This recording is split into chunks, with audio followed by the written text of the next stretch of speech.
आज हम इस क्लास में डिस्कस करेंगे class 9 science chapter 3 atoms and molecules part 2। First part हम डिस्कस कर चुके थे। जिन लोगों ने नहीं देखा वो चैनल पर जाके पार्ट 1 देख सकते हैं।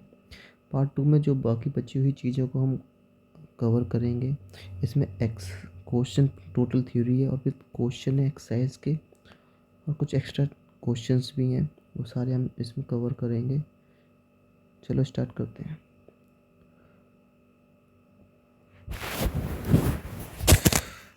तो हम यहाँ तक फर्स्ट पार्ट में यहाँ तक चीज़ें कवर कर चुके थे। जो बची हुई चीज़ें जैसे मॉलिक्यूल्स होते हैं, मॉलिक्यूल्स किसके, एलिमेंट के मॉलिक्यूल्स और कंपाउंड के मॉलिक्यूल्स के क्या बोलते हैं। एटोमोसिटी क्या होती है, मतलब एटम की एटोमोसिटी। मतलब बेसिकली क्या मॉलिक्यूल्स होते हैं उनकी एटोमोसिटी होती है, उसके बारे में डिस्कस करें। आयंस क्या होते हैं, कितने टाइप्स के होते हैं आयंस, इनका क्या रोल होता है। फिर उसके बाद देखिए केमिकल फार्मूला क्या होता है और उसको लिखने के क्या रूल्स होते हैं, वो हम डिस्कस करेंगे। कंपाउंड बनाएंगे हम, दो अलग अलग एलिमेंट का यूज़ करके हम कंपाउंड बनाएंगे। मॉलिक्यूल्स मास क्या होता है, वो सारी चीज़ें हम इसमें डिस्कस करेंगे।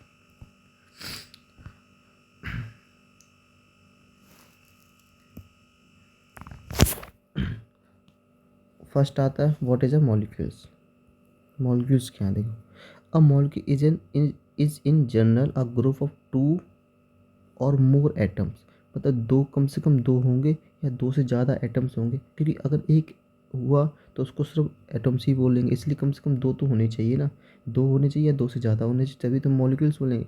अगर सिर्फ ऐसे ए कोई एटम है, सिर्फ नॉर्मल ए एटम है, तो हम उसको सिर्फ एटम ही बोलेंगे, इसको मॉलिक्यूल्स नहीं बोलेंगे। तो मॉलिक्यूल्स के लिए क्या कंडीशन है, कम से कम दो होने चाहिए। मतलब एक ए हो गया एटम्स और एक बी हो गया एटम्स मान लेते हैं, तो ये दोनों मिलके तब एक मॉलिक्यूल्स बनाएंगे। या फिर दो होने चाहिए या फिर दो से मोर देन टू होने चाहिए, दो से ज़्यादा होने चाहिए, ठीक है। और chemically bonded together. Chemically bonded का मतलब क्या होता है, जैसे जैसे हम नॉर्मल कोई चीज़ एक दूसरे मिक्स करते हैं, कि कोई एक मान लेते हैं कोई सब्सटेंस है ए और सब्सटेंस बी में हम मिक्स करते हैं, तो बेसिकली ये मिक्स कैसे होते हैं, ये मिक्स होती है केमिकली रिएक्शन की वजह से। केमिकली रिएक्शन की वजह से ये दोनों आपस में मिक्स होते हैं, ठीक है। तो इनके जो एटम्स होते हैं, इसके ए के जो एटम्स होंगे, बी के जो एटम्स हैं, वो आपस में केमिकली बाउंड हो जाते हैं। मतलब केमिकली बाउंडेड हो जाते हैं, मिक्स हो जाते हैं, क्लोज हो जाते हैं एक दूसरे से, इसलिए इसको बोलते हैं केमिकली बाउंडेड टुगेदर। और ये इतने फोर्स इनके बीच में इतना ज़्यादा होता है कि ये बहुत ज़्यादा टाइटली हो जाते हैं। तो ये कितने हो जाते हैं, बहुत ज़्यादा टाइटली हो जाते हैं, ताकि अलग अलग ना हो, क्योंकि एटम्स अगर अलग फैल गए, खुल गए, तो दिक्कत हो जाएगी ना, फिर कोई भी चीज़ फॉर्म नहीं हो पाएगी। इसलिए इनमें जो एटम्स होंगे वो बहुत ज़्यादा टाइटली क्लोज्ड होंगे, बहुत ज़्यादा टाइटली बाउंड होंगे टुगेदर, है ना। Next, a molecules can be defined as a smallest particle, है ना। तो हम ऐसे भी डिफाइन कर सकते हैं मॉलिक्यूल्स। एक तो इस तरह से हम डिफाइन कर सकते हैं मॉलिक्यूल्स टू, फर्स्ट वाली डेफिनेशन से। सेकेंड वाली डेफिनेशन क्या कह रही, a molecules can be defined as a smallest particle of an element, या फिर एलिमेंट का सबसे छोटा पार्टिकल होगा, या फिर एक कंपाउंड का सबसे छोटा particle, that is capable of an independent existence and so all property of the substance. देखो एटम से होते हैं वो फ्रीली एग्जिस्ट नहीं करते, मतलब फ्रीली कोई भी नहीं घूमते रहते, वो किसी न किसी के साथ एक रिएक्शन करके या कुछ ना कुछ फॉर्म करके ही घूमते। लेकिन हम मॉलिक्यूल्स क्या होता है, वो फ्रीली मूवमेंट कर सकते हैं। जैसे एलिमेंट है, मान लेते एलिमेंट कोई हाइड्रोजन एलिमेंट है, तो हाइड्रोजन एलिमेंट मिल जाएगा, किस फॉर्म में मिलेगा, H2 की फॉर्म मिले। कोई कंपाउंड होगा, मान लेते वाटर है H2O, तो ये वाटर का मॉलिक्यूल्स है। मतलब मान लेते हैं कि एक गिलास है, उसमें पानी भरा होगा, है ना, यहाँ तक पानी भरा होगा, ठीक है। लेकिन इसमें सारे क्या है, जितनी भी मॉलिक्यूल्स है वो सबका क्या है, H2O है ना। सबका फॉर्मूला क्या है, बेसिकली सबका कंपाउंड क्या है, H2 है। पर हर एक जो भी मॉलिक्यूल्स है सब है, तो इसमें बहुत सारे मॉलिक्यूल्स है, तो सब H2O की फॉर्म है। और H2O फ्रीली कहीं भी मूव कर सकता है, मतलब कहीं भी मिल सकता है ना। तो यही स्मॉलेस्ट पार्टिकल हो गया। तो ये H2 क्या होगा, पानी का एक छोटा सा पार्टिकल है। अब वो छोटा पार्टिकल हर जगह अवेलेबल हो सकता है ना। और ये क्या कर देगा, ये सो सारी प्रॉपर्टी, मतलब एक अगर एक मॉलिक्यूल से H2 को निकाले इसमें से, तो वो भी जो भी प्रॉपर्टी उसकी होगी, वो इस गिलास में जितना भी वाटर होगा उस सबकी प्रॉपर्टी को मिला के दोनों सेम होंगी। इसकी प्रॉपर्टी और प्लस इसकी प्रॉपर्टी दोनों की सेम होंगी, बिल्कुल आइडेंटिकली सेम होगा दोनों। Atoms of the same element और different element can join together to form molecules. Atoms क्या होते हैं, सेम एलिमेंट, अगर सेम एलिमेंट है मतलब मान लेते हैं ऑक्सीजन है प्लस ऑक्सीजन मिलाया है तो हमने कहा कि O2 बन गया। अब O2 क्या होगी कि गैस हो गई, तो ये भी क्या कर रहे हैं मॉलिक्यूल्स बना दो मिलके, है ना, दो ऑक्सीजन मिलके, तो इसका मॉलिक्यूल्स का टू मॉलिक्यूल्स होंगे जो ऑक्सीजन बना रहे हैं। या फिर अलग अलग जैसे हाइड्रोजन हो गया और ऑक्सीजन हो गया, तो ये दोनों मिलके क्या बना H2 बना, तो ये मॉलिक्यूल्स बने, तो ये क्या होगा, ये भी मॉलिक्यूल्स बना रहे हैं। मतलब या फिर सेम होने चाहिए या फिर डिफरेंट एलिमेंट होने चाहिए जो together join together to form a molecules. तो ये भी मॉलिक्यूल्स, ये भी मॉलिक्यूल। कुछ और एग्जांपल भी हम देखते हैं, डिस्कस करते हैं, इनको हटा देते हैं। ठीक, ठीक। तो एग्जाम्पल फर्स्ट है H2 is the smallest particle of water so all the properties of water, है ना, जो मैंने अभी बताया था कि H2 भी क्या होगा, अगर एक मॉलिक्यूल्स हमने पानी में से निकाली तो वो जो भी प्रॉपर्टी उसकी होंगी वो बाकी जो पानी होगा, जो भी जितना ही पानी है धरती पर, उन सबकी प्रॉपर्टी होंगी वो सेम होंगी, दोनों की प्रॉपर्टी सेम होंगी, चाहे एक मॉलिक्यूल्स की ले लो या फिर बहुत ज़्यादा पानी की ले लो, दोनों की प्रॉपर्टी सेम होंगी। तो ये भी एक तरह से क्या मॉलिक्यूल्स है। ठीक है। नाइट्रोजन है, नाइट्रोजन फ्रीली कैसे मिलता है, जो हम इनहेल करते हैं, सांस लेते हैं, सांस के थ्रू कौन सा नाइट्रोजन मिलता है, गैस मिलती है N2, जो एटमॉस्फेयर में प्रेजेंट होती है। तो ये फ्रीली एटमॉस्फेयर में इंडिपेंडेंटली एग्जिस्ट करते हैं। ठीक है, तो ये नाइट्रोजन हो गया। ऐसे ऑक्सीजन हो गया, दो ऑक्सी है ना, दो ऑक्सीजन को मिला के O2 बनता है, जिसको हमको क्या कहते हैं, गैस बन जाती है, कौन सी, ऑक्सीजन। ठीक है। और ये क्या होगा, अगर सिंगल की बात करें तो सिंगल वाला एलिमेंट होगा, है ना, कुछ सिंगल। अब यहाँ पे हम क्वेश्चन उठता है कि सिर्फ क्या कुछ ऐसे भी एलिमेंट हो जो नॉर्मली एक ही सिंगल फॉर्म में अवेलेबल हो। हाँ ऐसे हैं, बहुत सारे हैं, जैसे नोबल गैसेस, जैसे आर्गन हो गई, नियॉन हो गया, ये सिंगल सिंगल हैं, में एग्जिस्ट करती हैं, फ्रीली घूमते हैं, क्योंकि इनके जो इलेक्ट्रॉन्स होते हैं वो कंप्लीट होते हैं, और जो बाहर का ऑर्बिट होता है, बाहर की जो कक्षा होती है वो पूरी कंप्लीट होती है, इसलिए ये फ्रीली मूवमेंट कर सकता है। आर्गन फ्रीली सिंगल मॉलिक्यूल्स में घूमता रहेगा। ठीक है, जिसकी इसकी एटमोसिटी होगी कितनी, 1 होगी, सिंगल होगी, है ना, वो भी हम आगे डिस्कस करेंगे। ठीक है। तो यहाँ यहाँ पे क्या होगा, दो ऑक्सीजन को मिलाए तो O2 बनेगा, जो गैस बनेगी। ऐसे हम अगर तीन ऑक्सीजन को आपस में मिलाएंगे तो O3 बन जाएगी, जो क्या होगी, एक ओजोन, ओजोन बन जाएगी, ओजोन, है ना। ऐसी H2 मॉलिक्यूल्स वाटर का हो गया, ऐसी C6H12O6। तो अगर मैं इस, ये क्या टाइप ऑफ शुगर होती है, इसको बोलते हैं ग्लूकोज, है ना, ग्लूकोज बोलते हैं। तो ग्लूकोज का अगर मैं एक मॉलिक्यूल्स निकालूँ जिसका फॉर्मूला ये होगा, है ना, तो ये भी एक क्या मॉलिक्यूल्स फॉर्म कर रहा। अब इसमें क्या होगा, इसमें देखो सेम एक ही तरह के ऑक्सीजन मिल रहे तीन, तब ओजोन बना रहे, इसमें दो मिल रहे तो बना, इसमें तीन नाइट्रोजन मिलके तो नाइट्रोजन गैस बना रहे, इसमें दो मिल रहे, एक हाइड्रोजन अलग मिल रहा है, एक ऑक्सीजन मिल रहा है, तब कंपाउंड बना है, तो ये कंपाउंड हो गया। इसमें एक दो तीन तीन मिल रहा है, तो, है ना, तो यहाँ पे देख सकते हैं हम, कार्बन हो गया, हाइड्रोजन हो गया, ऑक्सीजन, ये आपस में मिलके, है ना, अलग अलग क्वांटिटी में, और एक क्या फॉर्म करें, ग्लूकोज फॉर्म करें। ऐसे NaCl, NaCl हम देख सकते हैं, हम सोडियम हो गया और क्लोरीन हो गया, ये दोनों आपस में मिलके सोडियम क्लोराइड बना रहे हैं। ठीक है।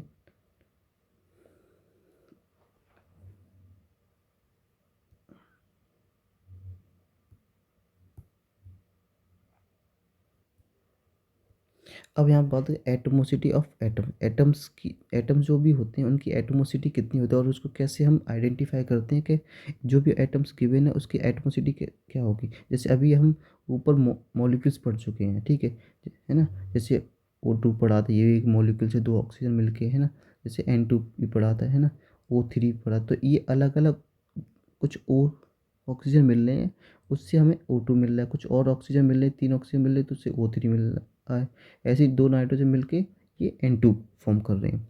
तो बेसिकली ये क्या है, टू टू और ये थ्री, यही एटमोसिटी है ऑफ एटम्स की, कि एक ही तरह कितने एटम्स मिलके ये फॉर्म कर रहे हैं gases. The number of atoms constituting बनाते हैं a molecule is known as atomicity. मतलब एक मॉलिक्यूल्स बनाने के लिए हमें कितने एटम्स की ज़रूरत पड़ती है, वही उसकी क्या एटमोसिटी होती है ना। तो इस मॉलिक्यूल्स को बनाने के लिए हमें ऑक्सीजन कितने आइटम्स मिले, अलग अलग, तो दो मिले। ठीक है, तो एलिमेंट मिलके क्या बना रहे, O2 बना रहे, ऐसे इसमें O3। The number of atoms present in the single molecule, तो सिंगल एक मॉलिक्यूल्स में कितने एटम्स प्रेजेंट है ऑफ एन एलिमेंट, एलिमेंट के, तो एलिमेंट ये है, ये ऑक्सीजन क्या हो गया, एलिमेंट हो गया, जैसे नाइट्रोजन, नाइट्रोजन क्या हो गया, ये सब एलिमेंट है। तो एलिमेंट के कितने एटम्स प्रेजेंट हैं जो एक फॉर्म कर रहे हैं एक मॉलिक्यूल्स, ठीक है। तो दो मिलके एक फॉर्म कर रहे हैं एक मॉलिक्यूल्स, एक मॉलिक्यूल्स बनते हैं N2। तो ये टू क्या हो गया, ये टू हो गया क्या, एटमोसिटी ऑफ एटम्स, एटम्स की एटमोसिटी होगी, ठीक है। जो या फिर क्या फॉर्म कर रहे हैं, या फिर एलिमेंट बना रहे हैं, या सब्सटेंस बना रहे हैं, या फिर कंपाउंड बना रहे हैं, जो भी चीज़ बना रहे हैं ना। A molecules of oxygen consist of two atoms of oxygen and hence it is known as diatom, ठीक है। अगर O2 होगा मतलब दो एटम्स मिल के बनाएंगे तो इसको बोलेंगे डाई एटम। डाई मतलब होता है टू, डाई एटम है ना। मोनो होता है, देखो डाई मीन्स होता है टू की बात करेगा, मोनो मीन्स होता है थ्री की बात करेगा है ना। और ठीक है, इस तरह से टेट्रा होता है फोर की बात करेगा, ठीक है। इससे पेंटा होता है फाइव की बात करेगा, है ना। इस तरह से ही चलती रहती हैं, है ना। और थ्री होगा तो ट्राया, ट्राई करेगा, है ना। तो इस तरह से फॉर्म इनका नाम रिप्रेजेंट होता है, ठीक है। तो ऐसी O3, तो O3 में क्या, ये थ्री किसका हो गया, एटमोसिटी O3 की होगी, है ना। एटमोसिटी oxygen O2 is एटमोसिटी of ozone three, है ना। इस तरह से होगी। तो हम किसी भी एलिमेंट का हम फाइंड आउट कर सकते हैं ईजिली कि उसकी एटमोसिटी क्या होगी, अगर उसका जो भी चीज़ है। जैसे यहाँ पे कुछ और एक लिस्ट दे रखी है, जैसे आर्गन हो रहा, आर्गन क्या है, एक नोबल गैस है, तो AR इसको रिप्रेजेंट करते हैं। तो उसमें क्या होगा, AR की फॉर्म में ही हो प्रेजेंट घूमती रहती है, क्योंकि इसका जो ये कंप्लीट होता है, इसको किसी भी इलेक्ट्रॉन की ज़रूरत नहीं पड़ती है। इसके जो भी ऑर्बिट होते हैं कंप्लीट होते हैं, इसलिए ये फ्रीली मूवमेंट कर सकती है। इसलिए इसकी एटमोसिटी कितनी होगी, 1 होगी। तो वो यहाँ पे देखो लिखा भी है, नोबल गैसेस है मोनो एटोमोसिटी, मोनो मतलब एक, एक होगी, ठीक है। ऐसे हीलियम हो गया, ये भी एक है, He, ये भी एक है ना, नोबल गैस है। ऑक्सीजन होगा, ऑक्सीजन किस कैसे फ्रीली मूवमेंट कर मतलब एटमोसफेयर में पाई जाती है, O2 की फॉर्म में, तो ये क्या है, diatomic. Hydrogen H2O diatomic, nitrogen N2 diatomic, chlorine L2, ठीक है, डायो एटोमिक। फॉस्फोरस, फॉस्फोरस को हम P से रिप्रेजेंट करते हैं, ठीक है। तो ये P4 होता है। तो टेट्रा हो गया ना, टेट्रा किसका, फोर के लिए एटम, ठीक है। सल्फर होगा पॉली, मतलब अब देखो फाइव से ज़्यादा वो जो होंगे उनको हम पॉली बोलेंगे। तो इसका ये शायद आई थिंक S8 होता है, एस, एक बार इसको वेरीफाई कर लेना, S8 की फॉर्म में ही प्रेजेंट होता है, ठीक है। इसलिए इसको पॉली एटोमिक बोलते हैं। अब यहाँ पे लिखा है क्या है, मॉलिक्यूल्स ऑफ एलिमेंट, एलिमेंट के मॉलिक्यूल्स के जैसे यहाँ पे हमें मिला भी था the number of atom present in single molecules of an elements, ठीक है। तो यहाँ पे हम उसको अलग से मैंने यहाँ पे उसकी डेफिनेशन दे दी, molecules of element are constitute by the same type of atom. तो यहाँ पे भी वही बात कर रहा है जो यहाँ पे कर रहा है कि सेम टाइप के एटम्स मिलके एक एलिमेंट के का मॉलिक्यूल्स को रिप्रेजेंट करते हैं, ठीक है।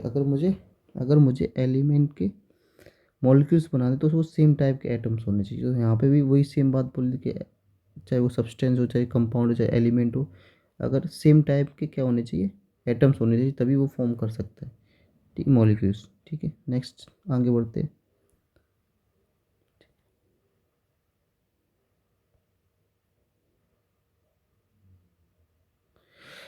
मॉलिक्यूल्स ऑफ कंपाउंड, कंपाउंड के मॉलिक्यूल्स के बारे में हम जानेंगे, ठीक है। तो कंपाउंड किसको बोलते हैं, देखो दो, two or more than two different element मिलके क्या एक कंपाउंड फॉर्म करते हैं। जैसे यहाँ पे क्या है, यहाँ पे एग्जाम्पल भी दे रखा है H और ऑक्सीजन, ये किसका है, वाटर का है।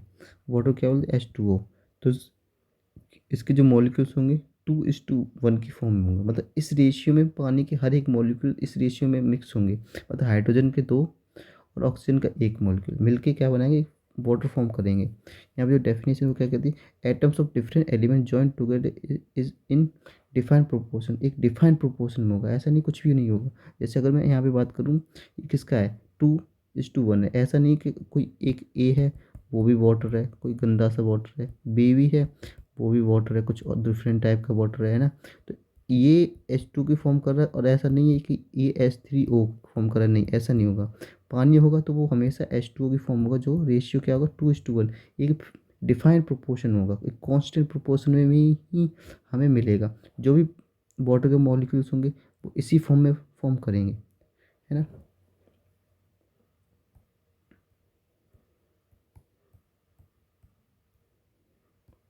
अब यहाँ पे देखो टेबल में दे रखा है कि molecules of some compound, compound के तो यहाँ पे एक कंपाउंड दे रखे हैं H2HN3CO2 है।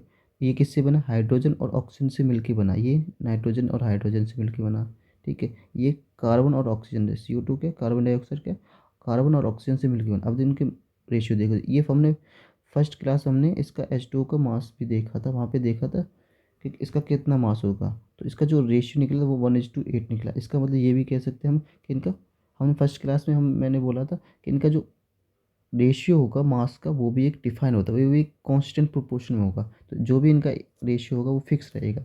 वाटर का रेशियो कितना है, 1:8 होगा। तो इनका मॉलिक्यूल्स का रेशियो कितना होगा, 2:1 होगा, ठीक। नेक्स्ट आते हैं क्या, एन आयंस, आयंस के बारे में हम पढ़ेंगे कि आयंस क्या होते हैं, ठीक है। देखो आयंस, आयंस क्या होते हैं, ये बेसिकली ये इनको हम बोलते हैं ये चार्ज होते हैं, ये चार्ज है, ठीक है। चार्ज है, किसी भी एलिमेंट पे कुछ चार्ज होते हैं, है ना, ठीक है। An any atoms or group of atoms that bear one or more positive or negative electric charge, ठीक है। कोई भी एटम से उस पर एक या एक से ज़्यादा पॉजिटिव या नेगेटिव इलेक्ट्रिक चार्ज होते हैं। Positive charge ions are called cations और negative charge ions called anions, ठीक है। तो जो पॉजिटिव हुए उनको कैटाइंस बोलेंगे, ठीक है, ये याद रखना, एमसीक्यू पूछ सकते हैं, ठीक है। और जो नेगेटिव होंगे उनको एनायंस बोलेंगे, ठीक है, इस तरह से बोलेंगे, ठीक है। अब देखो क्या होता है, देखो आयंस क्या होता है, बेसिकली चार्ज हो गया या फिर किसी भी एलिमेंट पे या फिर पॉजिटिव चार्ज होगा या फिर नेगेटिव चार्ज होगा, है, या फिर न्यूट्रल भी हो सकता है ना, ठीक है। न्यूट्रल भी होते हैं कुछ एलिमेंट, जैसे आर्गन वगैरह हो गए, नोबल गैस होंगे, वो क्या है, न्यूट्रल होंगे, उन पे का ना नेगेटिव चार्ज ना पॉजिटिव चार्ज, वो फ्रीली घूमते रहते हैं, ठीक है। लेकिन कुछ होते हैं जिसपे पॉजिटिव चार्ज होंगे और जिसपे नेगेटिव चार्ज होते हैं, ठीक है। ये कैसे, इन पे चार्ज कैसे आता है वो भी हम डिस्कस करेंगे। देखो कंपाउंड कंपोज्ड ऑफ मेटल और नॉन मेटल कंटेन चार्ज, तो कोई भी कंपाउंड है, कोई भी कंपाउंड ऐसे है ना, जो मेटल है या फिर नॉन मेटल है वो कंटेन करेगा क्या, एक चार्ज कंटेन करेगा। The charge species are known as ions, और इसी चार्ज को क्या बोलते हैं, एक आयंस बोलते हैं, ठीक है। आयंस उसका नाम दिया। सोडियम क्लोराइड, जैसे ये सोडियम क्लोराइड क्या है, एक कंपाउंड है, ठीक है, ये कंपाउंड है, it constitute particle are positive charge sodium ion. तो सोडियम आयन इसके अंदर क्या है, एक सोडियम है, तो सोडियम पे कितना है, +1, है ना। तो इस पे क्या पॉजिटिव आयंस है, ठीक है। तो बेसिकली इसको क्या बोलेंगे, कैटायंस बोलेंगे, ठीक है। तो सोडियम, ये सोडियम आयन है जिस पे प्लस चार्ज है। ऐसे ही क्लोरीन है, क्लोरीन के ऊपर कितना नेगेटिव चार्ज है। तो चार्ज जो हम लगाते हैं वो हमेशा राइट साइड की ऊपर की तरफ लगाते हैं, जैसे है ना, जैसे पोटेशियम लिखा तो पोटेशियम के ऊपर यहाँ पे प्लस लगाएंगे, पोटेशियम के ऊपर कितना होता है, प्लस चार्ज होता है, ठीक है। अब ये कैसे होता है, देखो जैसे कोई भी एक एटम्स है, ठीक है, अगर कोई एटम्स इलेक्ट्रॉन को लॉस करता है तो उस पर कितना आता है, जैसे मान लेते हैं, जैसे ठीक है, जैसे ही सोडियम है, सोडियम की लास्ट ऑर्बिट में जब हम, है ना, ऑर्बिट में एक एक इलेक्ट्रॉन आएगा, ठीक है। इसको अपना पूरा करने के लिए, अभी ऑर्बिट पूरा करने के लिए एक इलेक्ट्रॉन को इसको छोड़ना पड़ेगा, तभी इसकी ऑर्बिट पूरा होगा। वो हम आगे वाली क्लास में, जब आगे वाली क्लास 10th क्लास में हम और ज़्यादा डिटेल में डिस्कस करेंगे, तो लेकिन यहाँ पर हम थोड़ा बेसिक समझ लेते हैं क्यों होता है ऐसा, ठीक है। अगर ये अपना एक इलेक्ट्रॉन को लॉस कर देगा, छोड़ देगा, किसी और को दे देगा, तो इस पर क्या आएगा, पॉजिटिव चार्ज है, क्योंकि इसने अच्छा काम किया, इसने दान किया, मतलब छोड़ दिया। अगर जो पर्सन जो भी होगा एलिमेंट, वो इस चार्ज को ले लेगा तो उस पर कितना आएगा, नेगेटिव चार्ज आएगा, मतलब उसने लिया, उधार लिया, तो उस पर कितना आएगा, नेगेटिव आयन आएगा, ठीक है। तो वो नेगेटिव हो जाएगा, जैसे क्लोरीन लिया तो इस पर नेगेटिव आ गया, है ना। और इसने सोडियम में छोड़ा तो इस पर पॉजिटिव आ गया, है ना। ये सभी को होता है, पोटेशियम को हो गया, ये एटॉमिक नंबर होता है ना, एटॉमिक नंबर, है ना, उससे ये निकलते हैं कि किस पे कितना चार्ज आएगा, किसी किसी पे। जैसे मैग्नीशियम है तो मैग्नीशियम पे +2 चार्ज होता है, दो पॉजिटिव चार्ज, मतलब इसने दो इलेक्ट्रॉन को छोड़े हैं इसलिए +2 आया। ऐसे एल्यूमिनियम पे +3 होता है, इसका मतलब कि एल्यूमिनियम में अपने इलेक्ट्रॉन कितने छोड़े, प्लस 3 इलेक्ट्रॉन छोड़े, इसलिए +3 आया है ना। ये हम क्लास 10th में हम डिटेल में पढ़ेंगे कि ये कैसे होता है ना। तो अभी बेसिक यहीं पे हम समझ रहे थे कि ये चीज़ हो कैसे रही, आयंस हम क्यों बोलते हैं, ठीक है। तो जो लॉस करता है उस पर पॉजिटिव चार्ज आता है, जो गेन करता है उससे, जो उधार ले रहा है उस पर नेगेटिव चार्ज आता है, ठीक है। ठीक है, अब यहाँ पढ़ते हैं हम राइटिंग केमिकली फार्मूला, ठीक है। केमिकल फार्मूला हम किस तरह से राइट करते हैं, किस तरह से लिखते हैं, तो उसके लिए हमें कुछ पता होना चाहिए। देखो, the chemical formula of a compound is a, देखो ये डेफिनेशन भी आ सकती है तो इसलिए मार्क कर लेना। The chemical formula of a compound, compound का chemical formula is symbolic represent, एक सिंबल की तरह रिप्रेजेंट हम करते हैं, जो भी सिंबल दे रखे हैं उनको रिप्रेजेंट करने ऑफ इट्स कंपोजिट, एक अपनी कंपोजिशन हम उनको रिप्रेजेंट करते हैं। जैसे यहाँ पे Na और Cl है, Na अलग है ना, Na सोडियम का सिंबल है और ये क्लोरीन सिंबल, इन सिंबल को हमने कंपोजिट करके एक रिप्रेजेंटेशन तैयार की है, ठीक है। तो इसी को बोलते हैं एक केमिकल फार्मूला बना। जैसे सोडियम यहाँ होगा, क्लोरीन यहाँ होगा, दोनों को रिएक्ट किए आपस में, ये NaCl बना दिया, ठीक है। तो इन है ना, तो इसी को बोलते हैं केमिकल फार्मूला, सिंबॉलिक रिप्रेजेंटेशन बोलते हैं किसी कंपाउंड की। तो ये कंपाउंड बनाते हैं, दो एलिमेंट, अलग अलग एलिमेंट मिलके या सेम एलिमेंट मिलके एक कुछ फॉर्म करते हैं, तो एक कंपाउंड निकल के आता है, ठीक है। तो इसी को बोलते हैं केमिकली फार्मूला, ठीक है। The chemical formula of different compound can be written easily, हम ईजिली तरीके से लिख सकते हैं। मतलब एक रिएक्शन करवा के, कुछ रिएक्शन हमें पता भी होनी चाहिए कि ये दोनों एलिमेंट आपस में रिएक्ट करके क्या बनते हैं, है ना। तो बेसिक नॉलेज होनी चाहिए उसकी, ठीक है। तो वो हम जब डिटेल में पढ़ेंगे क्लास 10th में, और उसके बाद 11th 12th में भी हम और ज़्यादा डिटेल में पढ़ेंगे कि ये दो एलिमेंट किस तरह से रिएक्ट करते हैं, क्या क्या चीज़ें होती हैं, है ना, ठीक है। तो यहाँ पे सिर्फ हम फॉर्मूला बनाएंगे, ठीक है। बस एक कंपाउंड कैसे फॉर्म होता है, बस वो फॉर्मूला बनाएंगे, ठीक है। रिएक्शन के बारे में हम नहीं पढ़ेंगे।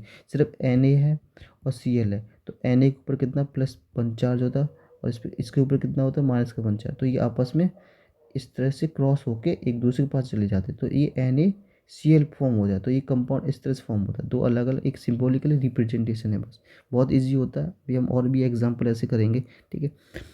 नेक्स्ट क्या है, the combining power or capacity of an element is known as its valency, valency बोलते हैं। जो हम ये लिख रहे हैं ना, जैसे जैसे Mg+2 था ना, तो प्लस तो उस पर आयंस हो गया है, ठीक है। इस पर कितना पॉजिटिव आयंस है, ठीक है। पॉजिटिव आयंस कितना है, 2 है, और ये 2 कितना होगा, यही 2 क्या रिप्रेजेंट करता है, बैलेंसी को रिप्रेजेंट करता है, ठीक है। जैसे एल्यूमिनियम का +3 था, तो +3 तो क्या है, आयंस है, इस पर नेगेटिव आयंस है, ठीक है। लेकिन 3 क्या रिप्रेजेंट कर रहा है, ये 3 ये रिप्रेजेंट कर रहा है उसकी वैलेंसी, ठीक है।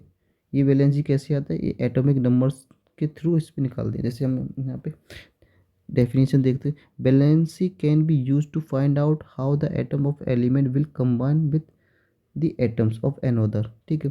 तो वैलेंसी डिफाइन करती है जो एटम्स होते हैं वो किस तरह से कंबाइन होते हैं किस दूसरी तरह। जैसे इसका एक इस पे +1 था, तो इसका एक वैलेंसी दूसरी की तरफ चली गई और इसका इधर आ गया, तो ये कंबाइन होकर एक दूसरे को अपनी तरफ अट्रैक्ट करके ये एक फॉर्म बना दे। तो नेगेटिव पॉजिटिव होना ज़रूरी है, तभी एक दूसरे की तरफ अट्रैक्ट होंगे, ठीक है। सेम, अगर सेम चार्ज होगा दोनों तो अट्रैक्ट नहीं हो पाएंगे, ठीक है। जैसे इसमें अब देखें, यहाँ पे ये क्या नियॉन है, नियॉन क्या है, एक नोबल गैस है, नोबल गैस है, ठीक है। अब नोबल गैस का क्या एटॉमिक नंबर होता है 10, तो 10 होता है, तो इसका 2 और 8 हो गया है ना। तो 2 मतलब फर्स्ट ऑर्बिट में 2 इलेक्ट्रॉन घूमेंगे इस तरह से, और सेकेंड ऑर्बिट में कितने 8 इलेक्ट्रॉन होंगे, 2 2 4 2 6 2 8, तो यही होता है इसका। तो इसकी पहली भी जो क्लास ऑर्बिट है वो भी कंप्लीट है, दूसरी भी ऑर्बिट कंप्लीट है, तो इसको ना इलेक्ट्रॉन छोड़ने की जरूरत है ना लेने की जरूरत, तो ये कंप्लीट है। तो इसको कोई भी रिएक्शन, इसलिए इसकी बैलेंसी कितनी होगी, 0 होगी। तो और इसका सिंबल ये हो गया, और इस पे चार्ज आएगा क्या, न्यूट्रल चार्ज आएगा, कुछ कोई भी चार्ज नहीं आएगा, ठीक है।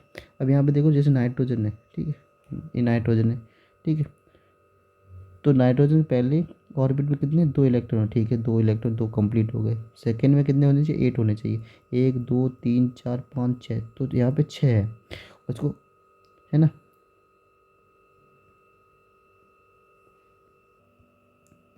ठीक है। तो यहाँ पे जो नाइट्रोजन होता है NC इसका एटॉमिक नंबर कितना है, 7। तो इसका जो, अगर हम इसको ब्रेक करेंगे तो पहले ऑर्बिट में कितना 2 आएगा और दूसरे में 8 होना चाहिए, ठीक है। तो पहले ऑर्बिट में 2 आ गया, ठीक, 2 फिक्स कर दिए, ये 2 है ना। सेकेंड ऑर्बिट में कितना आना चाहिए, 8 आना चाहिए, तो इसके पास 2 तो पहले ऑर्बिट है, तो बचे कितने 5 बचे, लेकिन होना चाहिए कितना 8 होना चाहिए। तो 5 हमने 1 2 3 4 5 ये कर दिया, ये मिस्टेक हो गया थोड़ा सा, ठीक है, ये 5 कर दिया। तो इसको देखो 5 अब ये छोड़ नहीं सकता क्योंकि 5 बहुत बड़ा अमाउंट होता है, तो ये लॉस नहीं करेगा, तो इसको कितना गेन करना पड़ेगा, गेन कितना करेगा 3 गेन करेगा। तो नाइट्रोजन कितना 3 गेन कर रहा है, तो इसकी जो बैलेंस होगी कितनी होगी 3 होगी। अब आयंस ले रहा है या दे रहा है, वो आयंस पे डिपेंड करके नेगेटिव आएगा पॉजिटिव आएगा, ठीक है। तो वो ले रहा है या दे रहा है तो उस पर चार्ज पे आएगा, उस पर कितना नंबर की ज़रूरत है और अपनी ऑर्बिट को कंप्लीट करने के लिए, वो उसकी वैलेंसी होती है। मतलब वैलेंसी क्या होती है बेसिकली, उसको ऑर्बिट को अपनी ऑर्बिट को कंप्लीट करने के लिए कितनी इलेक्ट्रॉन की ज़रूरत है, वो उसकी वैलेंसी होती है, ठीक है। आई होप ये सारी चीज़ें आपको अच्छे से समझ आ गया होगा, ठीक है। अब हम आगे बढ़ते हैं। यहाँ पे एक टेबल दे रखी है, name of symbols of ions, ठीक है। तो सोडियम +1 है, ठीक है। इसी तरह पोटेशियम +1 है।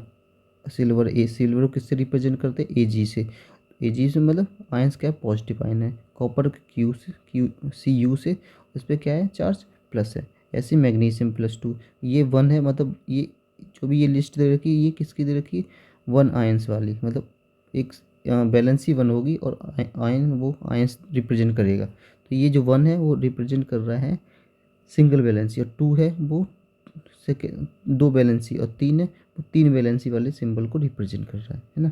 इधर ये निगेटिव वाले हैं, ठीक है। आयोडाइड होता है उसको क्या बोलते हैं, निगेटिव आयन होता है उस पर, ठीक है। ऐसे सल्फाइड पे कितना होता है 2 होता है, -2 है ना। माइनस का रिप्रेजेंट करे लॉस हो रहा है इस पर, है ना। मतलब ये गेन कर रहा है, सॉरी ये गेन कर रहा है, इसी ले रहा है, उधार ले रहा है, तो माइनस है 2 उसकी वैलेंसी। मतलब इसको 2 ऑर्बिट कंप्लीट करने, 2 और इलेक्ट्रॉन चाहिए थे ऑर्बिट को कंप्लीट करने के लिए। इसी तरह कंपाउंड में भी ऐसा होता है, जैसे ये HN3 अमोनियम, ठीक है। अमोनियम पे क्या कौन सा चार्ज होता है, प्लस होता है ना। OH, मतलब OH किसका, उस पर हाइड्रो ऑक्साइड पे कितना नेगेटिव चार्ज होता है। ये हाइड्रो ऑक्साइड किससे निकल के H2O से होता है। इसको ब्रेक करते तो एक H आयन निकलता है प्लस में और OH आयन निकलता है माइनस में, ठीक है। तो कोई भी कंपाउंड को हम ब्रेक करके ये कैसे बनता है, ये इस तरह से बनता है, ठीक है। इस तरह से आपस में रिएक्शन होती है तभी H2 फॉर्म करता है ना। नेक्स्ट आते हैं हम ये रूल्स पे। अब रूल्स क्या बताएंगे, रूल्स तो हमें बताएंगे कि कोई भी फॉर्मूला हमें लिखते हैं तो क्या क्या चीज़ें हमें पता होनी चाहिए, क्या क्या चीज़ें हमें ध्यान में रखनी है। अगर हम कोई फॉर्मूला रखते कोई कंपाउंड बना रहे हैं, केमिकली कंपाउंड बना रहे हैं, तो हमें क्या क्या चीज़ें हमें पता होनी चाहिए और उनको लिखने का तरीका में क्या होना चाहिए, वो ये रूल्स हमें बताएंगे। देखो, the rules that you have to follow while writing chemical formula write करने के लिए ये रूल्स हमें पता होने चाहिए, ठीक है। ये सारे रूल्स, ठीक है।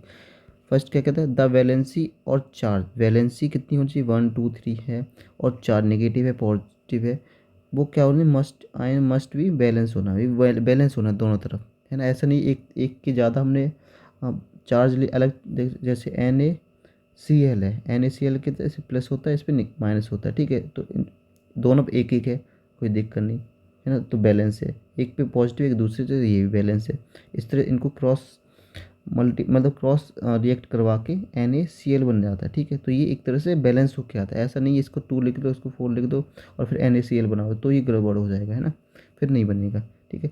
तो ये चीज़ बैलेंस होनी चाहिए। अभी एग्जाम्पल करेंगे तो उसमें और ज़्यादा क्लियर हो जाएंगे, ठीक है। नेक्स्ट क्या करें, when a compound consist of a metal, एक कंपाउंड जो मेटल कंसिस्ट करता है और नॉन मेटल कंसिस्ट करता है, द नेम और symbol of the metal is written first, तो उसका जो नाम है या सिंबल है वो पहले लिखा होना चाहिए, ठीक है। Whereas non metal are written on the right, तो नॉन मेटल देखो लेफ्ट साइड क्या होना चाहिए, मेटल होना चाहिए, दूसरी से लेफ्ट साइड नॉन मेटल होना चाहिए, ठीक है। मेटल से नॉन मेटल रिएक्ट करती है, ठीक है। उस तरह से वो एक कंपाउंड फॉर्म करती है, ठीक है। तो एक तरह से जैसे हमने जैसे कोई कंपाउंड है, जैसे Na मान लेते कोई ए भी कोई कंपाउंड आया, ठीक है। तो ए क्या होना चाहिए, मेटल होना चाहिए, और बी क्या होना चाहिए, नॉन मेटल होना चाहिए, ये बता रहा है, ठीक है। थर्ड वाला क्या कहता है, in compound form with polyatomic ions, मतलब पॉली एटोमिक्स आयन मतलब बहुत ज़्यादा आयंस है।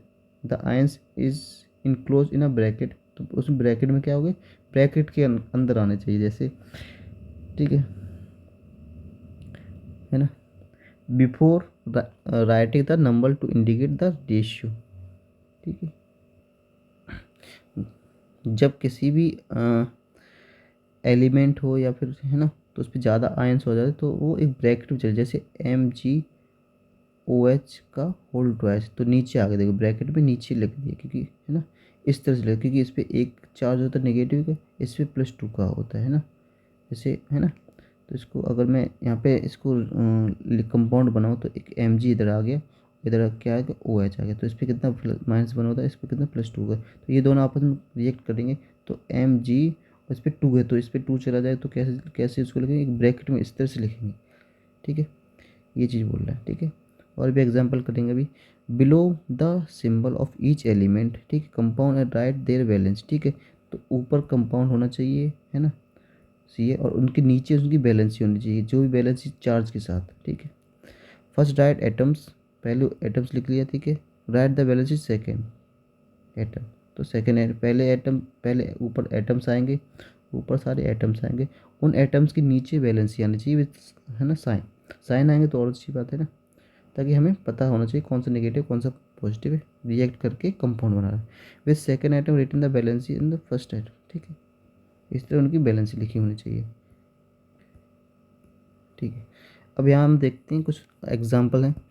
Formula of hydrogen chloride, hydrogen chloride क्या बोलते हैं, NaCl को बोलते हैं हाइड्रोजन के। तो इनके केमिकल फार्मूला भी हमें बहुत सारे कंपाउंड के पता होने चाहिए, क्योंकि ये भी डायरेक्ट पूछ सकता है कि हाइड्रोजन क्लोराइड को बताइए क्या फार्मूला होता है, तो वो भी एग्जाम में आ जाता है, MCQ में आ जाता है, एग्जाम में 1 नंबर पूछ सकता है। ठीक है, ट्रू फॉल्स में भी पूछ सकता है, मैचिंग में भी कभी कभी दे देता है, तो इनके हमें नाम भी पता होने चाहिए विद सिंबल के साथ। ठीक है, देखो सिंबल क्या लिख दिया, हाइड्रोजन। ठीक है,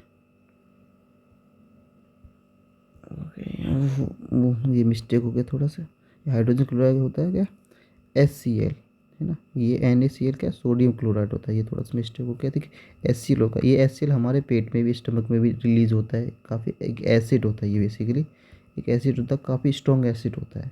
ठीक है, तो ये इसको बोलते हैं HCl बोलते हैं, ना कि NaCl से सोडियम क्लोराइड हो जाता है, तो वो थोड़ा सा मिस्टेक हो गया। ठीक है, उसके लिए सॉरी।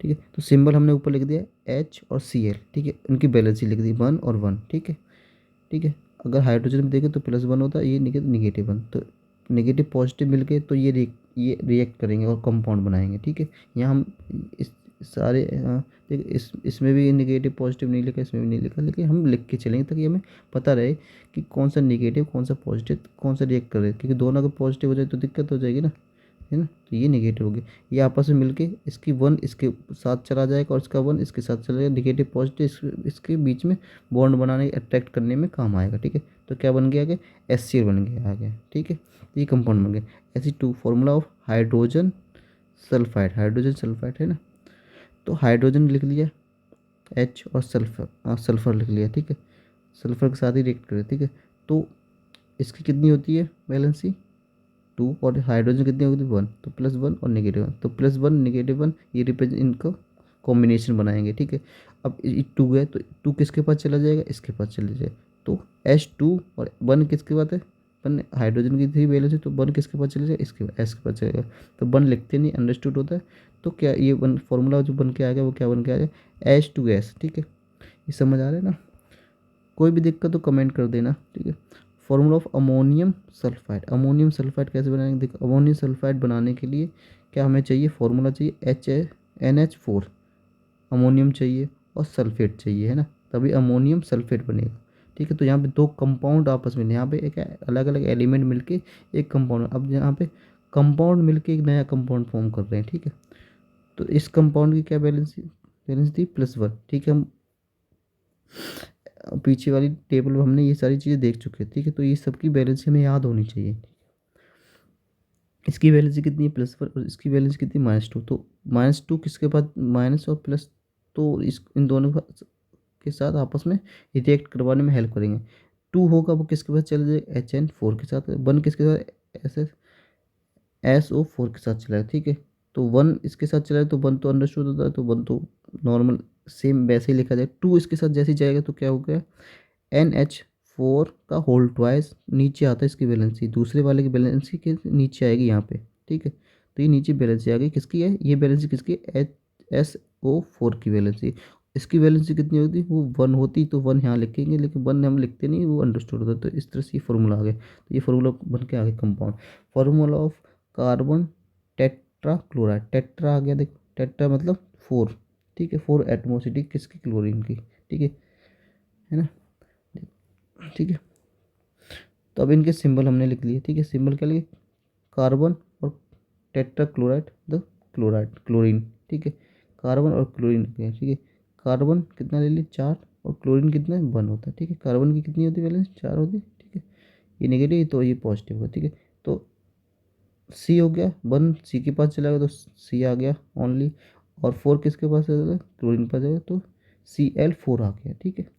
तो CCl4, ठीक है। कार्बन टेट्रा क्लोराइड ये बन के आ गया। इनके नाम भी पता याद होने चाहिए हमें, ठीक है, सभी के। उसके बाद आता है मैग्नीशियम क्लोराइड, ठीक है। तो Mg इधर ले लिया, क्लोराइड इधर ले लिया, +2 -2 दोनों में आपस में कर जाएंगे। क्या कंपाउंड बना, ये Mg 1 के साथ मतलब Mg के साथ 1 चला गया, क्लोरीन के साथ 2 चला गया, तो MgCl2, ठीक है। अमोनियम ऑक्साइड, ठीक है, aluminium, sorry aluminium oxide, ammonium में एल्यूमिनियम ऑक्साइड। तो एल्यूमिनियम ले लिया, ऑक्साइड वो ले, ऑक्सीजन ले लिया, तभी तो ऑक्साइड बनाएगा, है ना। ऑक्साइड मतलब ऑक्सीजन से बन रहा है, ठीक है, ऑक्सीडेशन हो रहा है, ठीक है। फॉर्मूला क्या क्या हो गया, ठीक है। तो इसकी वैलेंसी लिख दी, ठीक है, विथ चार्ज के साथ। तो 2 किसके साथ से चला गया, Al2, देखो इसमें अलग अलग, अब इसमें 1 नहीं है तो 2 एल्यूमिनियम के साथ चला गया, 3 ऑक्सीजन के साथ चला गया, ठीक है। तो Al2O3 हो गया, है ना, समझ रहे। ऐसे ही सोडियम नाइट्रेट, तो सोडियम ले लिया और नाइट्रेट ले लिया, ये हमने अभी एक टेबल थी उसमें हमने देखा था। तो नाइट्रेट कितनी होती है, -1 होती है, और ये +1 होती है। तो 1 किसके साथ चला गया, सोडियम के साथ चला गया, और ये वाला 1 किसके साथ चला गया, नाइट्रेट के साथ चला, तो NaNO3 हो गया, ठीक है। ये कंप्लीट हो गया, है ना। अब अभी हमने मॉलिक्यूल्स के बारे में पढ़ लिया, अब उसके मॉलिक्यूल्स के मास के बारे में पढ़ेंगे। तो मॉलिक्यूल्स का मास क्या होता है, देखो मॉलिक्यूल्स का मास क्या होता है, डेफिनेशन क्या है, the molecule mass of a substance, किसी भी सब्सटेंस के मॉलिक्यूल्स का mass is the sum of atoms mass of all atoms in a molecule. उस मॉलिक्यूल्स में जितने भी एटम्स हैं उन सभी का अलग अलग मास निकाल के उनका सम कर दो, तो वो जो सम आएगा वो किसका आएगा, मॉलिक्यूल्स से आएगा, ठीक है। जैसे, है ना, जैसे यहाँ पे एक क्वेश्चन दे रखे, एग्जांपल दे रखे, एग्जांपल हम समझते हैं, ठीक है। जैसे यहाँ पे दे रखा है H2O, calculate the relative molecule mass of water. Water का मॉलिक्यूल मास देखो, ठीक है। ये क्या था, हाइड्रोजन होता है, हाइड्रोजन, ठीक है। हाइड्रोजन H का मास कितना होता है, 1U, है ना, ठीक है। ऐसी ऑक्सीजन O का जो मास होता है, ठीक है, वो कितना होता है, 16U, ठीक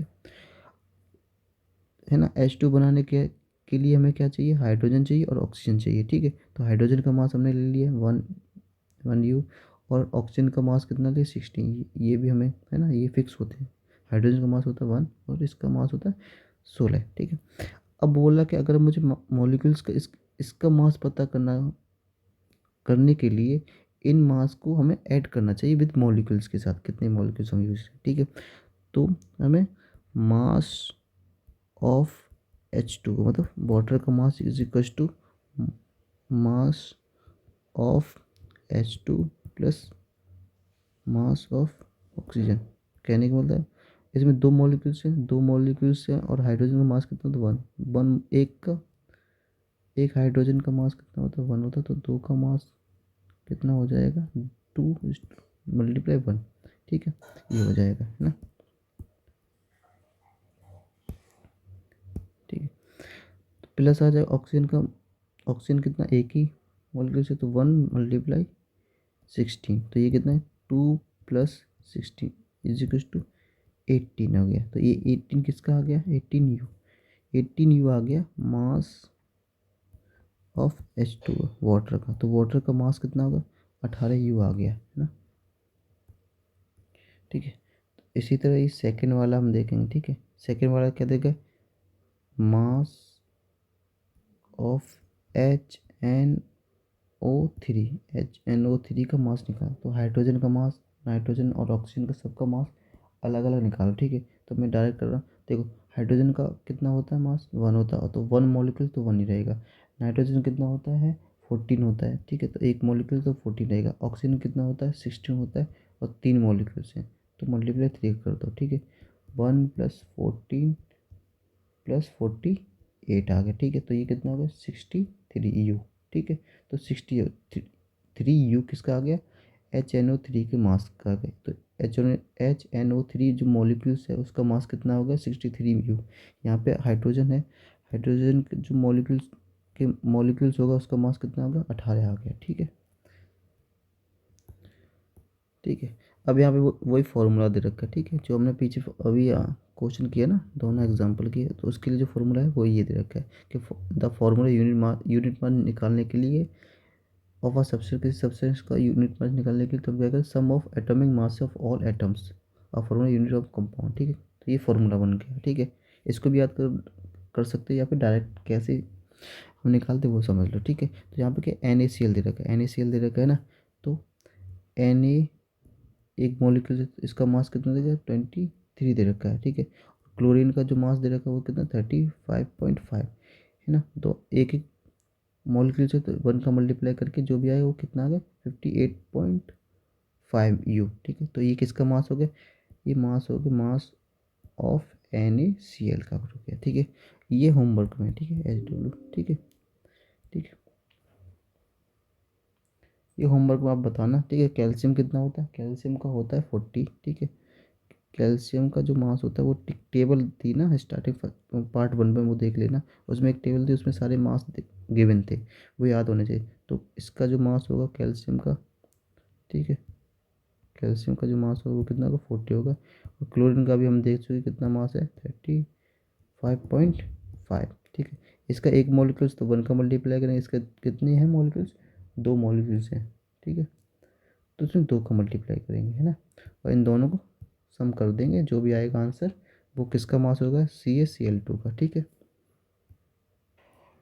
अब हम यहाँ आगे एक्सरसाइज, तो एक्सरसाइज के क्वेश्चन हम करते हैं, ठीक है। तो पहला क्वेश्चन क्या कहता है कि 0.24 ग्राम है सैंपल ऑफ, ये किसका सैंपल है, ऑक्सीजन किस कंपाउंड के और बोरोन, द ऑक्सीजन और बोरोन, ऑक्सीजन और बोरोन है, और उसके कंपाउंड का एक सैंपल हमने लिया है, जिसमें है ना, was found by analytic to contain 0.096 gram of boron. इतना ग्राम उसमें बोरॉन मिला, और इतना ग्राम 144 ग्राम 0.144 ग्राम ऑक्सीजन मिला, ठीक है। तो एक सैंपल है दोनों कंपाउंड का, ठीक है, मिक्सर, एक तरह से मिक्सर है बोल सकते हैं। इसमें बोरॉन कितना इतना है और ऑक्सीजन कितना इतना है, ठीक है। अब हमें कैलकुलेट करना कि परसेंटेज निकालना, कंपोजिशन, जो कंपोजिशन हो गया ना बोरॉन और ऑक्सीजन, उनके कंपोजिशन का परसेंट देगा कि कितनी परसेंट के साथ इसमें मिक्स है, ठीक है। मतलब बेसिकली ये बोला 0.4 है ग्राम है, इसमें कितनी परसेंटेज में ऑक्सीजन ऑक्सीजन मिक्स है, और कितनी परसेंटेज है उसका बोरॉन का। इन दोनों के परसेंटेज को हमें कैलकुलेट करना, बहुत ही सिंपल बेसिक मैथ इसमें यूज होगा। देखो 0.24 ग्राम है ना, तो 0.24 ग्राम में कितना बोरॉन है, 0.096 ग्राम, है ना, 0.096 ग्राम क्या है, ये बोरॉन का हम निकाल रहे हैं, ठीक है, यहाँ लिख दिया बोरॉन, ठीक है। तो 1 ग्राम में कितना होगा, 0.096 है ना, डिवाइड बाई 0.24, ठीक है। अब हमें क्या करना है, हमें इसको परसेंटेज में लाना है। तो परसेंटेज कितना, जो भी दे रखी होती quantity upon total quantity multiply 100, तो 100 दोनों तरफ मल्टीप्लाई, तो 100 ग्राम में ये निकल आएगा 0.096 मल्टीप्लाई 0.24 मल्टीप्लाई 100। तो 100 का मल्टीप्लाई करेंगे, वैसे ही वो किस में चला जाएगा, वो परसेंटेज में चला जाएगा। तो इसको कैलकुलेट करेंगे, अब खुद करना कैलकुलेट, कितना आ जाएगा, 40% आ जाएगा। इसका मतलब कह सकते हैं कि 0.24 में कितना 40% मिक्स है क्या, बोरॉन, ठीक है, ये, ठीक है। तो आंसर हो गया बोरॉन। ऐसे ही 0.24 ग्राम में ऑक्सीजन ऑक्सीजन निकालेंगे, ठीक है। 0.24 ग्राम में ऑक्सीजन कितना प्रेजेंट है, 0.144 ग्राम, ठीक है। तो 1 ग्राम में कितना है, 0.144 डिवाइड 0.24, ठीक है। परसेंटेज मिटाने के लिए दोनों तरफ परसेंटेज का मल्टीप्लाई कर दो, ठीक है, तो ये परसेंट आएगा। ठीक है, इसको सॉल्व करें, देखो इसमें 40% हो गए, तो इसमें जो बचेगा वो कितना होगा 60%। जो कैलकुलेट भी कर सकते हैं, डायरेक्ट भी निकाल सकते हैं इसमें कितना, क्योंकि बोरॉन के निकाले तो जो रेस्ट जो होगा वो ऑक्सीजन नीट होगा, तो बचा हुआ वो 60% क्या होगा, ऑक्सीजन ही होगा। तो इसको कैलकुलेट कर लो या डायरेक्ट भी बोल दो कि हाँ 60% क्या होगा, ऑक्सीजन कंटेन होगा किसमें, इस कम सैंपल में। ठीक है, तो ये लिख लो। आई होप आप लोग समझ गए होंगे। अब नेक्स्ट क्वेश्चन पे आते हैं। ठीक है, देखो ये वीडियो थोड़ी सी लंबी जा रही है, लेकिन इसमें हम सारा चीज़ें कवर कर लेंगे। देखो थर्ड सेकेंड वाला क्वेश्चन क्या कह रहा है, 3 ग्राम कार्बन है वो बर्न इन 8 ग्राम ऑक्सीजन, मतलब 3 ग्राम कार्बन को जलने के लिए 8 ग्राम ऑक्सीजन की ज़रूरत पड़ती है बस। तो कितना फॉर्म होता है, 11 gram of carbon dioxide, CO2 कितना प्रोड्यूस होता है, 11 ग्राम। ठीक है, ये चीज़ गिवन है हमारे पास। तो अगर मैं एक रिएक्शन इसके लिए बनाऊँ, तो एक तरफ बोल रहा है कि कार्बन को हम जला रहे हैं O2 को ऑक्सीजन के साथ, तो हमें एक CO2 कार्बन डाइऑक्साइड मिल रही है। ठीक है, अगर हम जनरल देखें, इन जनरल, ठीक है, ठीक है, क्वेश्चन अकॉर्डिंग इन जनरल हम देख रहे हैं, अभी क्वेश्चन के ऊपर नहीं आ रहे, अब हम इन जनरल देख रहे हैं, इन जनरल बात कर रहे हैं। ठीक है, तो कार्बन का जो मास होता है, ठीक है, वो कितना होता है 12 ग्राम, एक मोल का, क्योंकि एक मोल में 12 ग्राम है। ठीक है, तो ये कितना हो गया, ये 16 होता है, 2 मोल हैं तो ये 32 ग्राम हो गया। ठीक है, ये हो गया। ठीक है, तो अब देखो इन दोनों को हम ऐड करेंगे तो ये कितना हो गया 44 ग्राम हो गया। ठीक है, अगर इन जनरल हम बात करेंगे, एक मोल कार्बन को जलाने के लिए हमें O2 की कितनी 32 ग्राम ज़रूरत है। ठीक है, तो कितना ग्राम फॉर्म होगा कार्बन डाइऑक्साइड, इतना होगा, ये इन जनरल है। ठीक है, अब यहाँ इस अकॉर्डिंग टू क्वेश्चन, ठीक है, क्वेश्चन के अकॉर्डिंग हम बात करते हैं। ठीक है, क्या बोलता है, ठीक है, अकॉर्डिंग टू क्वेश्चन। अब अकॉर्डिंग क्वेश्चन कह रहा है कि 3 ग्राम कार्बन, है ना, 3 ग्राम कार्बन को जलाने के लिए 8 ग्राम ऑक्सीजन की ज़रूरत पड़ती है। ठीक है, तो कितना कार्बन डाइऑक्साइड निकलता है, 11 ग्राम ये निकलता है। ठीक है, ये 11 ग्राम निकलता है ना। ठीक है, 3 ग्राम जलाने के लिए 8 ग्राम ऑक्सीजन की ज़रूरत पड़ती है, तो 11 ग्राम कार्बन डाइऑक्साइड निकलता है। अब ठीक है, अब जो पूछ रहा है वो पूछ रहा है, क्या पूछ रहा है कि 3 ग्राम जो है कार्बन को हमने जलाया, किसमें किसके साथ जलाया, 50 ग्राम ऑक्सीजन के साथ। ठीक है, O2 के साथ। ठीक है, ठीक है, 50 ग्राम O2 के साथ जलाया। देखो इन जनरल हम क्या कर रहे हैं, 12 ग्राम, अगर हमें कार्बन को जलाने के लिए 32 ग्राम ऑक्सीजन की ज़रूरत पड़ती है, जिसमें 44 ग्राम क्या फॉर्म होता है, कार्बन डाइऑक्साइड। और यहाँ पे इन्होंने क्वेश्चन में ही बोला कि 3 ग्राम जलाने के लिए 8 ग्राम ऑक्सीजन की ज़रूरत पड़ती है, तो 11 ग्राम क्या होता है, फॉर्म होता है, फॉर्म क्या होगा, कार्बन डाइऑक्साइड।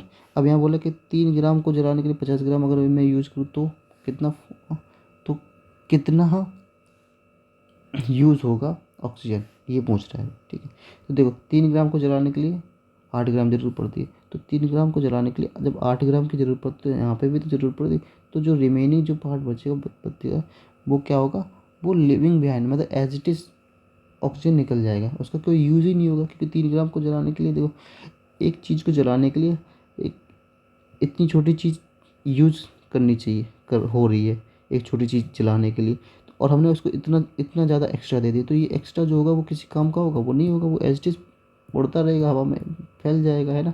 ऐसे ही बचेगा कि जरूरत जितनी रिक्वायरमेंट उतनी ही तो ज़रूरत पड़ेगी, फालतू की चीज़ हमें कितनी कितनी यहाँ 50 जगह 100 दे दूँ या 200 दे दूँ तो कोई फ़र्क पड़ेगा, नहीं फ़र्क पड़ेगा, है ना।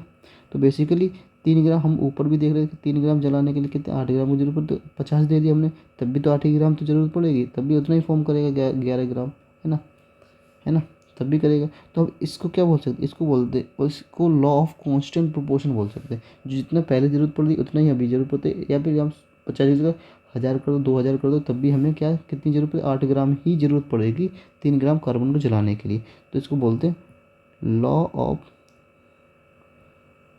Constant proportion. ठीक है, एक कांस्टेंट प्रोपोर्शन ही रहेगा, फिक्स रहेगा ये, है ना, तो इसको बोलते हैं। ठीक है, तो ये चीज़ क्लियर हो गई है। अब हम बढ़ते हैं नेक्स्ट वाले को। अब यहाँ आता है पॉली एटॉमिक आयन क्या होते हैं। देखो पॉली एटॉमिक आयन, ठीक है, जैसे पॉली एटॉमिक आयन जैसे जैसे कोई भी क्या होता है, आयन ऐसे आयन है जो मोर देन वन एटम को कंटेन करते हैं, एक से ज़्यादा एटम को कंटेन करते हैं, लेकिन जो उनका जो बिहेवियर होता है वो सिंगल यूनिट की तरह फॉर्म करता है। जैसे ओ एच है ना, ओ एच है, ओ एच में ऑक्सीजन है और हाइड्रोजन है, दोनों अलग अलग क्या है एटम्स हैं, ठीक है। अलग अलग एलिमेंट है जो अलग अलग एटम्स से मिलकर बना, ऑक्सीजन के एटम्स से मिलकर बना और हाइड्रोजन के एटम्स से बना। लेकिन जब इनकी हम आयन्स की बात करें तो दोनों एक ही आयन आता है, तो सिंगल आयन की तरह फॉर्म होता है जैसे, है ना। तो इस तरह से हम अगर और भी एग्जांपल देखें तो अभी हमने यूज किया NH4 अमोनियम का, ठीक है। इस पे क्या आता है, इस पे आता है पॉजिटिव आयन आता है। तो ये कितने नाइट्रोजन हो गए और हाइड्रोजन, दो अलग अलग एटम्स को मिला के अलग इन देखो, अगर हम इनको अलग अलग देखें तो नाइट्रोजन अलग चार्ज होता है, नेगेटिव चार्ज होगा, ठीक है, और हाइड्रोजन भी अलग चार्ज होगा, पॉजिटिव चार्ज होगा। लेकिन जब इनको एक कंबाइन करके एक तरह से देखें तो ये कि बिहेवियर कैसा है, एक सिंगल की तरह बिहेव करते हैं कि ये एक ही एलिमेंट है या एक ही चीज़ है ना। लेकिन इसमें जो अलग अलग एटम्स हैं वो अलग अलग हैं, ठीक है। तो इस तरह की कि कुछ जितनी भी होती हैं उन सबको हम बोलते हैं पॉली एटॉमिक आयन, एक से ज़्यादा पॉली एटॉमिक आयन्स बोलते हैं ना, ठीक है। अब नेक्स्ट चलते हैं क्वेश्चन नंबर 4, ठीक है। इसमें दे रखा है कि राइट केमिकल फार्मूला, जो ये चीज़ दे रखी है इनके केमिकल फार्मूला लिखना है, ठीक है। तो मैग्नीशियम क्लोराइड है तो MgCl2, ठीक है, ये आएगा। उसके बाद आते हैं कैल्शियम ऑक्साइड, तो कैल्शियम ऑक्साइड का कितना क्या बनेगा, CaO, ठीक है, CaO। कॉपर नाइट्रेट, ठीक है, तो कॉपर नाइट्रेट क्या बनेगा, देखो Cu और NO3 का होल ट्वाइस। क्यों आया, क्योंकि इस कॉपर के दो बैलेंस होते हैं और इसकी नेगेटिव 1 होती है, ठीक है। अगर इसको मैं देखूँ, देखो कॉपर और NO, ठीक है, NO3, तो इसकी वैलेंसी कितनी होगी, इसकी वैलेंसी होगी 2 और इसकी वैल्यू 1 होगी, ठीक है। ये इसके साथ चला जाएगा, ये इसके साथ चला जाएगा, तो कॉपर NO3 का होल ट्वाइस, ठीक है। तो इस तरह से इसी तरह सभी को बनाना है, मैं डायरेक्ट यहाँ लिख दे रहा हूँ, ठीक है। ये बाकी हो गया, बाकी जो दो बचे ओके, एल्यूमिनियम क्लोराइड AlCl3, ठीक है।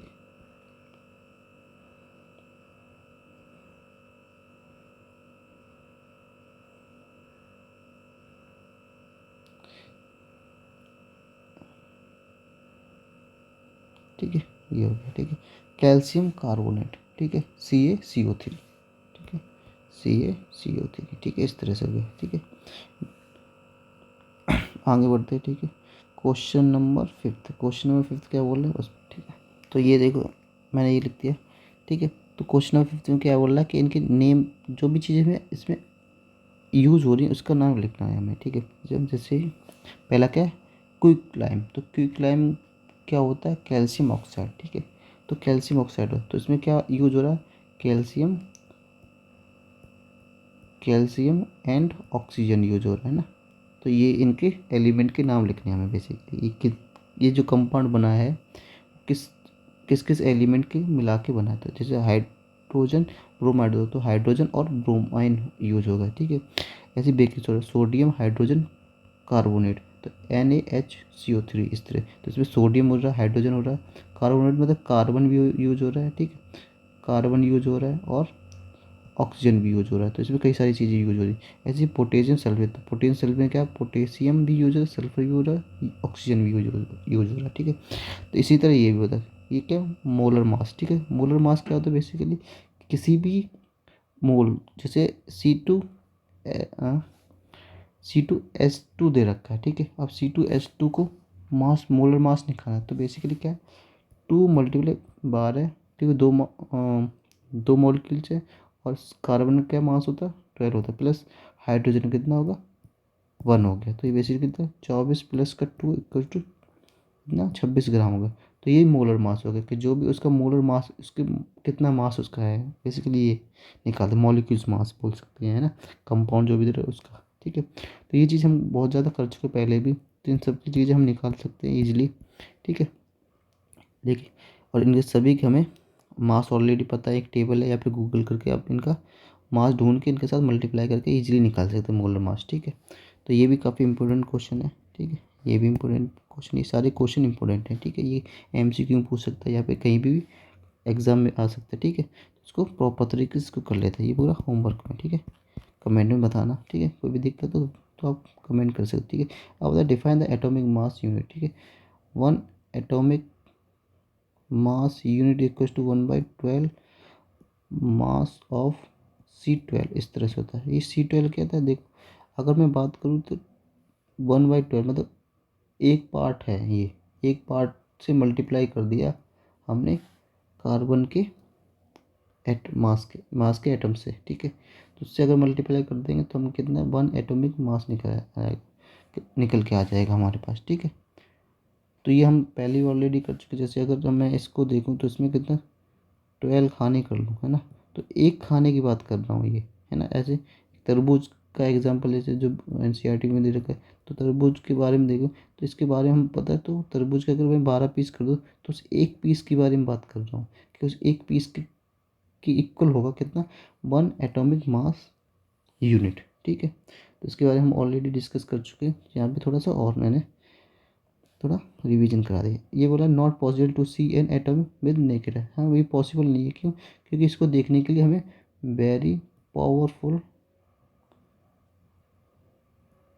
माइक्रोस्कोप की ज़रूरत पड़ती है, क्योंकि ये बहुत टाइनी होते, बहुत छोटे, इतने छोटे होते कि इसको फर्दर डिवाइड नहीं कर सकते, बहुत छोटे होते, तो इनको देखना बहुत इम्पॉसिबल है, ठीक है।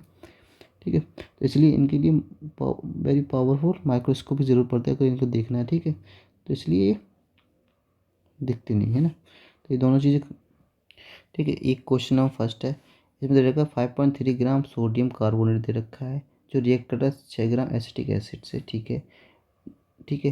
तो ये लेफ्ट साइड आ गया, मतलब ये दोनों चीज़ें आपस में रिएक्ट करती हैं तो क्या प्रोड्यूस करती हैं, प्रोडक्ट वह 2.2 ग्राम ऑफ कार्बन डाइऑक्साइड और 0.9 gram water, 8.2 gram of sodium acetate.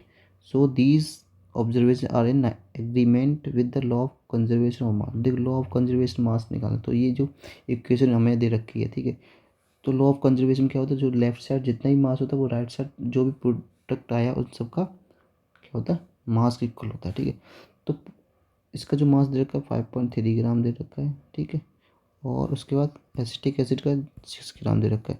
तो इन दोनों को मिला के कितना हो गया, ये हो गया, ठीक है, ये हो गया 11.3 ग्राम।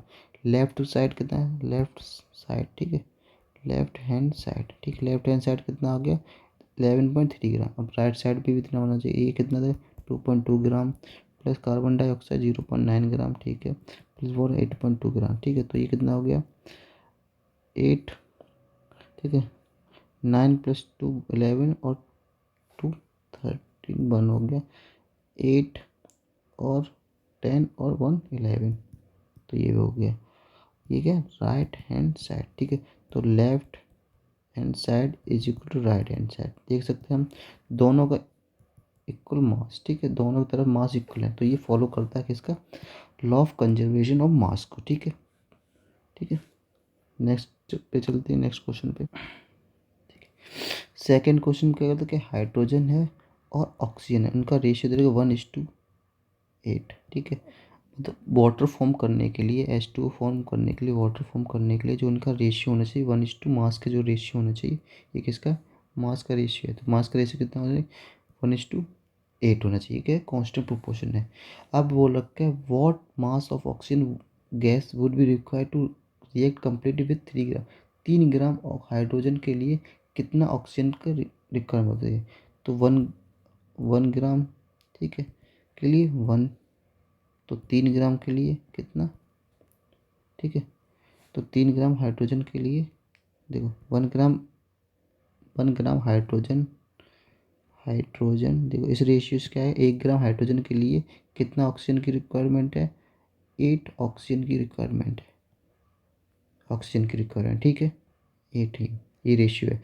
1 हाइड्रोजन के लिए 8 ऑक्सीजन की रिक्वायरमेंट होती है। तो 3 हाइड्रोजन के लिए कितना रिक्वायरमेंट होगी ऑक्सीजन के, 3 × 8 = 24 ग्राम इसकी ऑक्सीजन की रिक्वायरमेंट होगी। ये बेसिकली सिंपल मैथ है कि 1 ग्राम के लिए 8 की ज़रूरत पड़ेगी, तो 3 ग्राम के लिए 8 या 24 ग्राम की ज़रूरत पड़ेगी, है ना।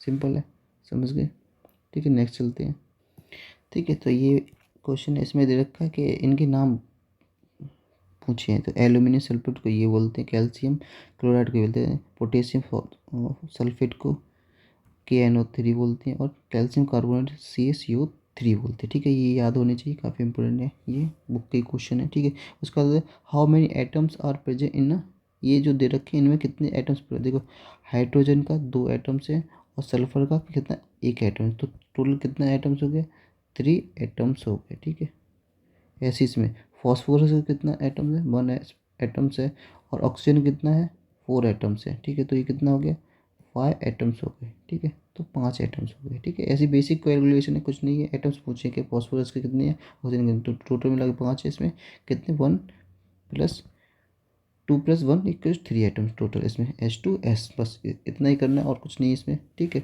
1 नंबर का क्वेश्चन ये एक लास्ट क्वेश्चन है। ठीक है, अब इसमें क्या होता है कि मॉलिक्यूल मास निकाल, वही मास निकालना, सब में सेम चीज़ हो रही है कि मास निकालना है। ठीक है, तो हाइड्रोजन का मुझे मास पता कितना होता है, कितना होता है हाइड्रोजन का मास, 1U। ठीक है, और यहाँ पे कितना देगा, H2 दे रखा है, तो 2 मोलिक्यूल, तो 2 का मास कितना है, 1U, मतलब 2U हो गया, यूनिट हो गया। ठीक है, ऐसे ऑक्सीजन का कितना मास होता है, 16 होता है, और वहाँ O2 है, तो 2 × 16 इक्वल टू कितना हो गया, 32, है ना, यूनिट हो गया। ठीक है, तो इस तरह से तो बाकी सारे आराम से कर लोगे, सबके कैल्शियम कितना, हाइड्रोजन कितना, सबको ऐड करके और उनके मॉलिक्यूल्स कितना है उससे मल्टीप्लाई करके कैलकुलेट करो। अब इसमें दे रखा है, इसमें बोल रखा है कि Zn, ये कंपाउंड दे रखे हैं, इनके मास पूछे, इनके बाकी ये भी चीज़ गिवन है, तो इसमें ये तो बहुत ईजी है, ये सारी चीज़ें गिवन है। ठीक है, जैसे ZnO है, तो Zn का जिंक है, तो जिंक का कितना देगा, 65 म्यू दे रखा है, यू। ठीक है, 65 यू दे रखा है मास। ठीक है, फिर ओ है, ओ कितना दे रखा है, 16 यू, दोनों मिला के कितना हो गया, 1 और 6 7 1 8, 8 ही, 81 यू। तो इस किसका, ZnO का जो मास है, mass of ZnO equal to 81 unit. ठीक है, 81 यूनिट आ गए। ठीक है, इस तरह से निकाल सकते। ठीक है, इस तरह बाकी सारे कर लेंगे इजीली, बहुत इजी है ना। कमेंट में मुझे बताएं क्या क्या क्या सभी का कितना कितना मास आया। ठीक है, तो ये उसके बाद देखते हैं। हाँ, तो ये एक लास्ट क्वेश्चन था। ठीक है, ख़त्म हो गया क्वेश्चन, ये कंप्लीट हो गया, चैप्टर कंप्लीट हो गया। ठीक है, ठीक है, चैप्टर कंप्लीट हो गया। कुछ रहता है तो प्लीज़ कमेंट में बताइए, मेरी तरफ से पूरा चैप्टर क्लियर है, कुछ बचा नहीं और। ठीक है, तो थोड़ा सी ये जो पार्ट है थोड़ा सा लंबा हो गया, लेकिन इसमें टोटल सारी चीज़ों को मैंने कवर करने की कोशिश की है। एक्सरसाइज भी, थ्योरी, कुछ केमिकल जो भी होते हैं, फार्मूलाज वगैरह, सारी चीज़ें मैंने इस पार्ट में कंप्लीट करने की कोशिश की है। फिर भी अगर कुछ बच जाए या कुछ डाउट है तो कमेंट कीजिए। ठीक है, और इस लाइक कीजिए, वीडियोस अगर पसंद आई तो लाइक कीजिए, और भी ऐसी सारी वीडियो मिलेंगी साइंस के ऊपर। 9th की टोटल कंप्लीट साइंस इस पे कराएंगे, फिर 10th की भी कराएंगे, उसके बाद कंटिन्यूसली इस तरह चलेंगे, मैथ्स भी कराएंगे। ठीक है, शेयर कीजिए, अगर आपको पसंद है तो शेयर कीजिए अपने दोस्तों में। ठीक है, सब्सक्राइब कीजिए channel, and thank you for watching, बहुत बहुत शुक्रिया, थैंक यू।